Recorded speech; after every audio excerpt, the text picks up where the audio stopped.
Bonjour à tous et bienvenue sur Crypto Signal. Aujourd'hui Powell qui nous donne 25 points de base, donc une augmentation de 0,25%. J'essaie de gérer le son en même temps. C'est pas les conditions de streaming habituelles, j'en suis désolé puisque je suis pas à la maison. Mais du coup, je voulais quand même vous faire un petit peu le débriefing sur ce que nous a dit Jérôme Powell. Donc on passe en partage d'écran. J'en profite pour dire à ceux qui le souhaitent de ne pas hésiter à s'abonner. Et voilà, on est sur ici BTC face au dollar comme d'habitude. On va d'abord commencer par l'analyse un peu de ce que nous a dit Jérôme Powell. On va pas faire trop long. Je viens déjà de faire une vidéo et mon OBS a planté. Donc du coup, ouais, là, il marche toujours, c'est bon. Je viens vraiment de faire une vidéo où j'ai galéré.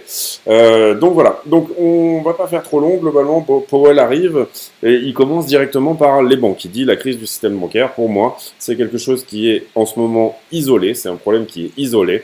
On a réglé le problème et on l'a couvert avec le FDYC et avec la liquidité qu'on a ouvert pour couvrir tout simplement les déposants.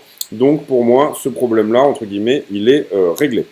Voilà, l'inflation est encore trop haute, elle est toujours à 2%. On attaque un peu les projections. Donc là, il est vraiment dans son, on va dire dans son statement, dans sa manière de, il fait sa déclaration, voilà, avant de répondre aux questions. Et en fait, il nous dit que le PIB va très certainement ne pas atteindre les projections qu'il s'était faites par le passé, donc du coup diminution du PIB, et probablement également que le secteur de l'immobilier va corriger très fortement.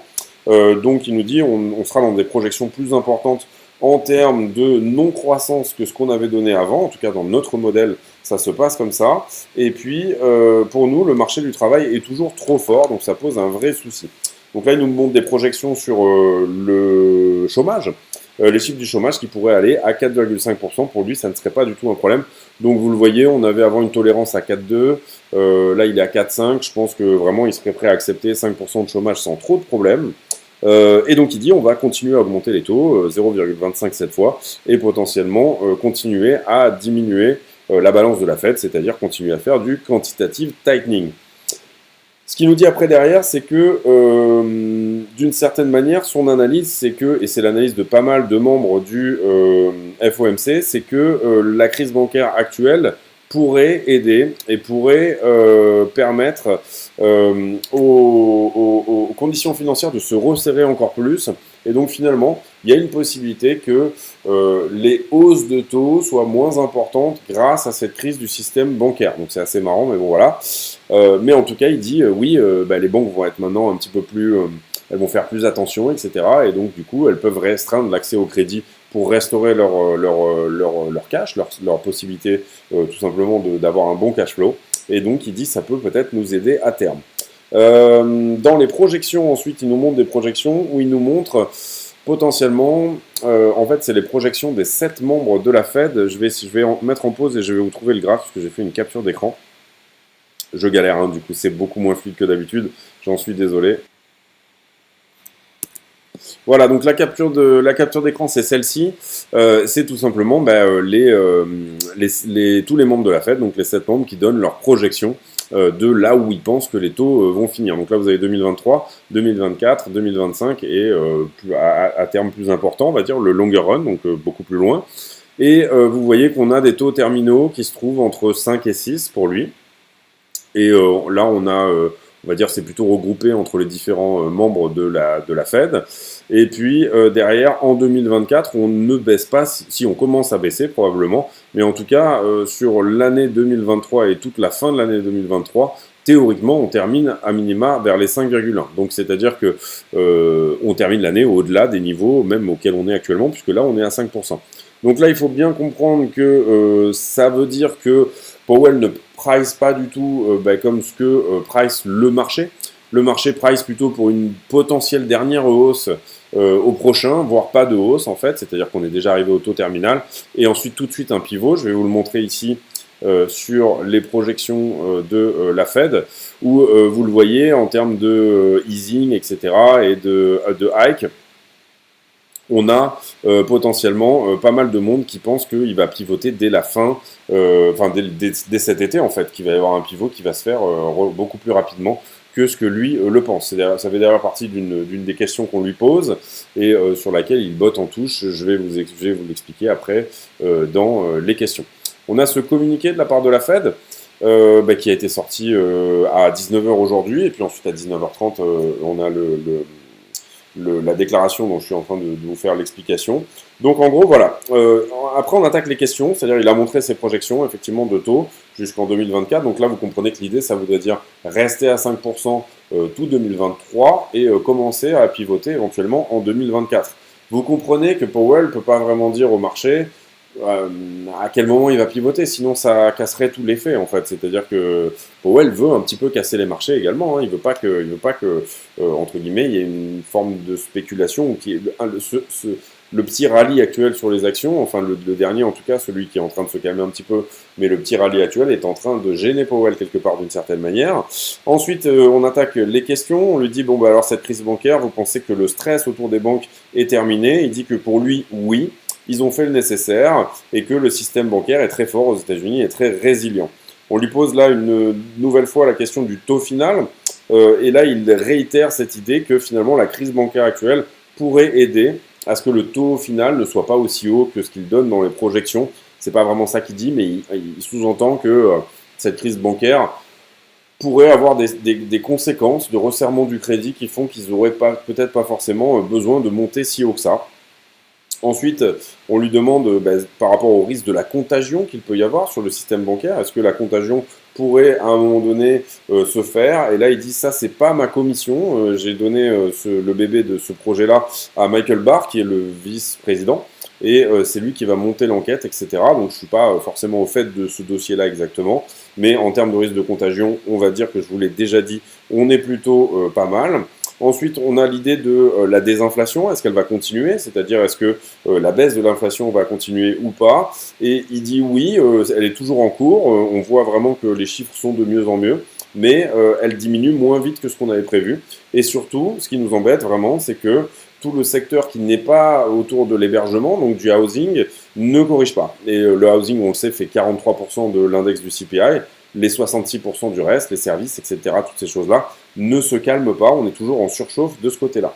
Ensuite, on lui demande qu'est-ce qui s'est passé avec SVB et il répond clairement que pour lui, le problème vient du management et de la manière dont les banques ont géré, dont SVB, Silicon Valley Bank, a géré son histoire. Et puis, ensuite, il y a eu un bank run. Le public a vu qu'il y avait un problème dans le management et c'est ça qui a créé ce bank run-là. Mais il dit que ce système-là n'est pas général, à sa connaissance en tout cas.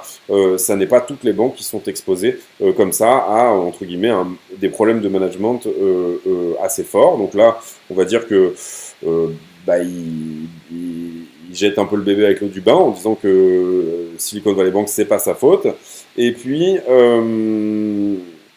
là, on lui demande, on lui dit, mais votre manière de voir, elle est complètement différente de celle des marchés. La vue des marchés, elle nous dit qu'on va pivoter relativement bientôt. Et vous nous dites qu'on ne pivotera pas avant 2024. Ce à quoi il répond, c'est pas la première fois. Et puis, on a des modèles qui sont différents avec les marchés. Les marchés ont une manière de voir les choses qui n'est pas la mienne.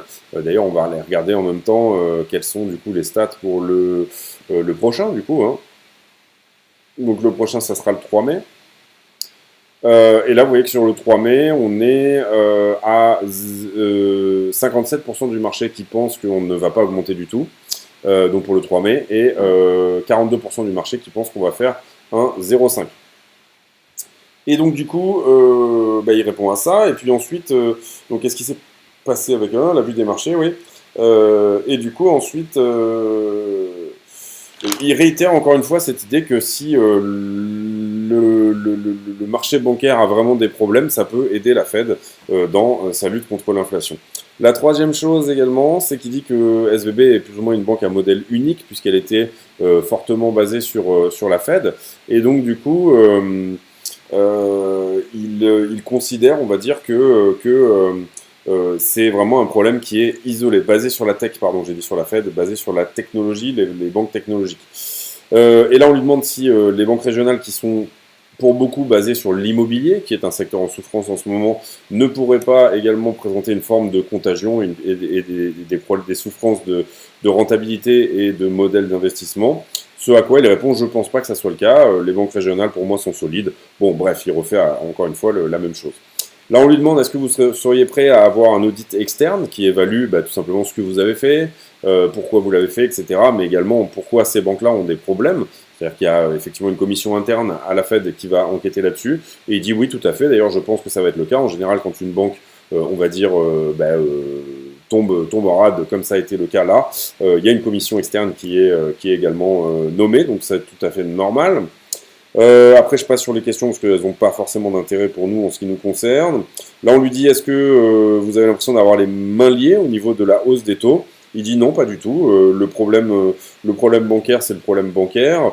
Nous, notre boulot, c'est de faire baisser l'inflation. Donc là, il nous donne un petit peu du bras musclé. Mais il faut comprendre qu'il nous donne pas du Volcker non plus. C'est pas non plus Powell. Il est beaucoup plus gentil dans sa manière de montrer les choses. Donc voilà. Ensuite, on lui dit, vous nous dites que vous faites du quantitative tightening, donc que vous baissez la balance de la Fed, mais en même temps, vous ouvrez une ligne de crédit quasi infinie. Je crois qu'à ce stade-là, pour l'instant, ils ont ouvert 143 milliards, il me semble. Vous ouvrez une ligne de crédit, finalement, vous faites du quantitative easing. Et là, ils répondent non, c'est pas la même chose. On utilise le quantitative easing pour se battre contre l'inflation. Là, en l'occurrence, c'est une ligne de crédit, donc ça répond à un problème qui est plutôt les banques et leurs difficultés bancaires. Donc pour moi, ça ne fait pas partie de la définition du quantitative easing ou tightening. Donc il nous dit on crée de la monnaie, mais on ne crée pas de la monnaie pour la même raison, donc c'est pas du tout la même chose. Ensuite, le risque de la hausse des taux d'intérêt n'était pas une surprise pour lui. Alors là, c'est vrai que c'est compliqué parce que Powell a dit on ne montera pas encore les taux d'intérêt, l'inflation est transitoire pendant quand même un certain temps. Donc bon, on peut pas mettre la responsabilité de Powell, c'est pas lui qui était à la barre de Silicon Valley Bank ou autre, mais en tout cas, on peut dire qu'il a quand même surpris à un moment donné une bonne partie des marchés. Mais après, c'est comme ça, c'est l'économie, voilà, théoriquement, un banquier est censé se protéger de ce genre de choses. On lui pose la question ensuite sur Crédit Suisse. Qu'est-ce que vous en pensez? Est-ce que vous avez été au fait de tous les problèmes, etc.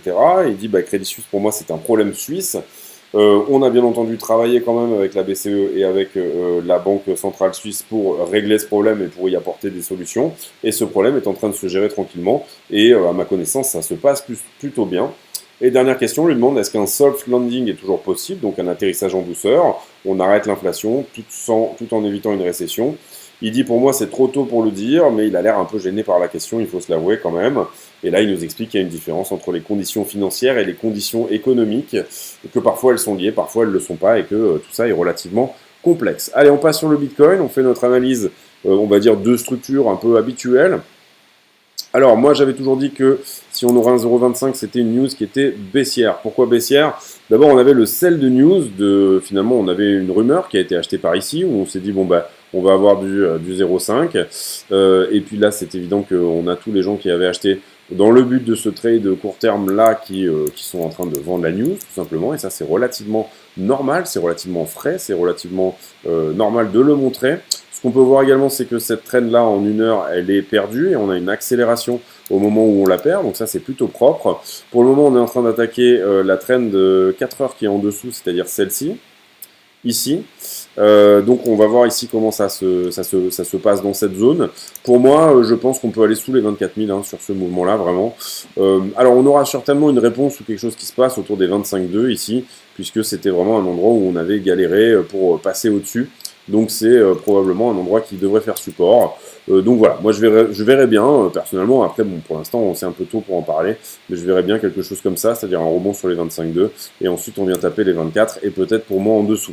Pour moi en dessous, ça veut dire quoi? Ça veut dire potentiellement, éventuellement, venir taper ici la zone des 22,5, sur ce creux-là, voilà, venir à l'attaque de ce creux-là. Ça, c'est une première éventualité. Également, pour moi, il y a quelque chose à venir éventuellement retest, bien évidemment, autour des 23,8, c'est-à-dire ce creux-là. Vous comprenez que si on ne perd pas ce creux-là, on ne perd pas la structure 4 heures. C'est-à-dire qu'on a une structure 4 heures qui est haussière.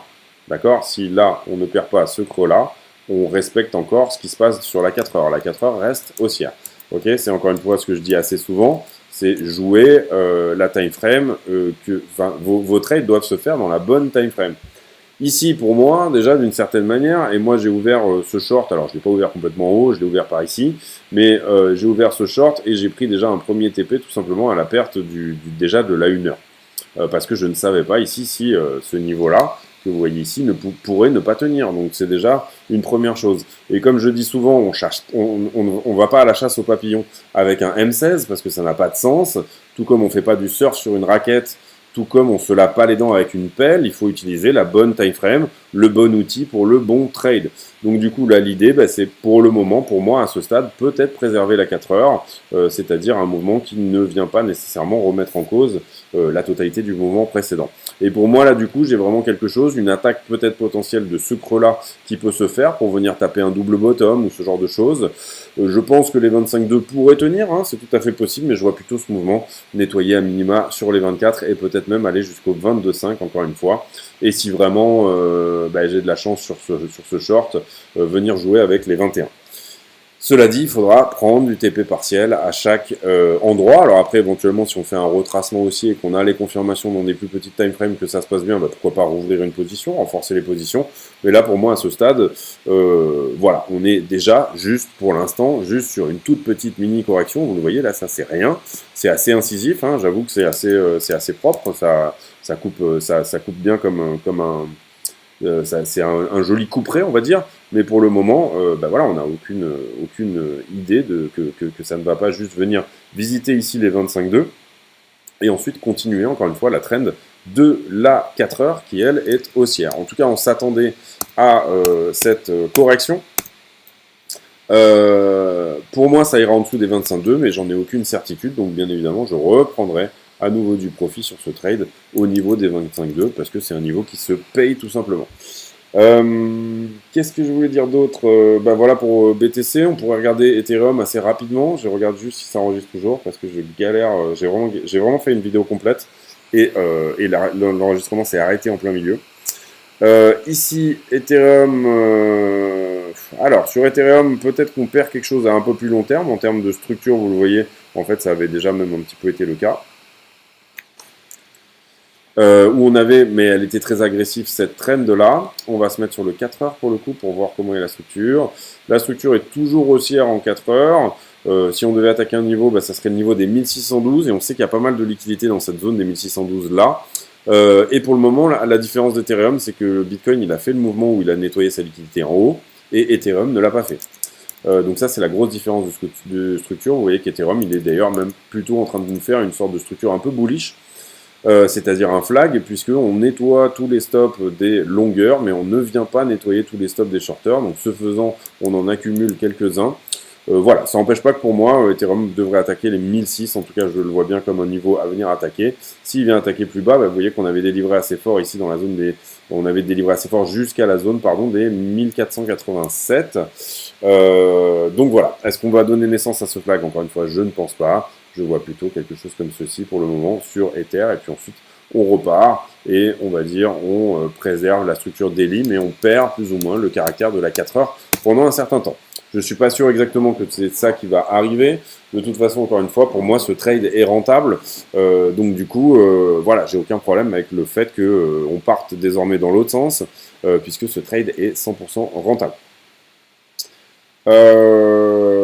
Qu'est-ce qu'on pourrait regarder d'autre? On va pas forcément faire les news aujourd'hui, puisque je pense que la news principale, voilà, c'est l'augmentation de 25 points de base. Voilà, vous voyez, ça fait la une sur un peu tout.